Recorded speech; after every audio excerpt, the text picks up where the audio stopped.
Welcome to Mufti Muhammad Nadeem Husaini official YouTube channel.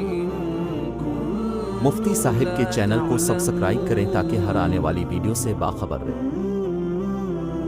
لعن اللہ الیہود والنصارى، اللہ نے یہودیوں پر بھی لعنت فرمائی ہے، نصارہ یعنی عیسائیوں پر بھی لعنت فرمائی ہے۔ کس بدولت؟ فرمایا کہ انہوں نے اپنے پیغمبر کے دنیا سے جانے کے بعد اپنے نبیوں کی قبروں کو سجدہ گاہ بنا لیا۔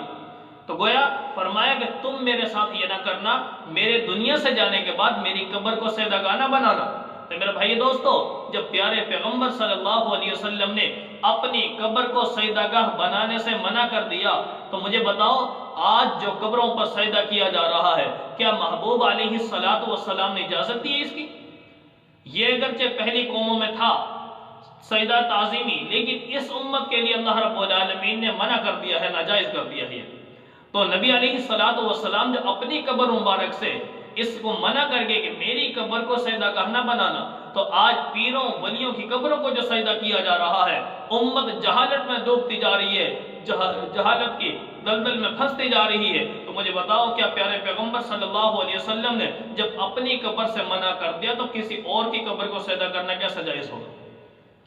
اسی اسنا میں پیارے پیغمبر صلی اللہ علیہ وسلم کو یہ اطلاع ملی کہ اسود عنسی، طلیحہ اسدی اور مسلمہ کذاب، ان حضرات کے انہوں نے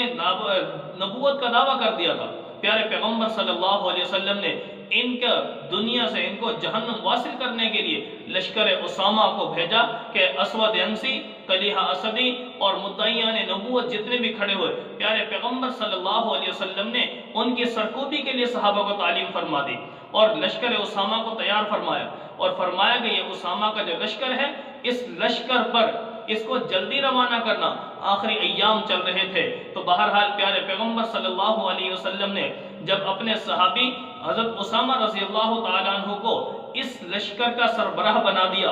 خلیفہ جو سپہ سالار بنا دیا، اس سے پہلے ساتھ ہی فرما دیا کہ اس پر منافقین اعتراض کریں گے کہ بوڑھوں کے ہوتے ہوئے، بڑے سپہ سالار کے ہوتے ہوئے ایک نوجوان 18-20 سال کا نوجوان، اس کو ان کے اوپر امیر بنایا جا رہا ہے، اعتراض کیا جائے گا۔ پیارے پیغمبر نے فرمایا، قسم کھا کر فرمایا تھا، ان کے والد زید رضی اللہ تعالیٰ عنہ کے اوپر بھی منافقین نے اعتراض کیا تھا، اور فرمایا کہ اللہ کی قسم اسامہ کا والد بھی سپہ سالار ہونے کا اہل تھا اور اسامہ بھی سپہ سالار بننے کا اہل ہے، ان کے اعتراضات کی پرواہ نہ کیجیے، بلکہ اسی کی امارت میں تم نے اس لشکر کو روانہ کرنا ہے۔ كانوا قليلا من الليل ما يهجعون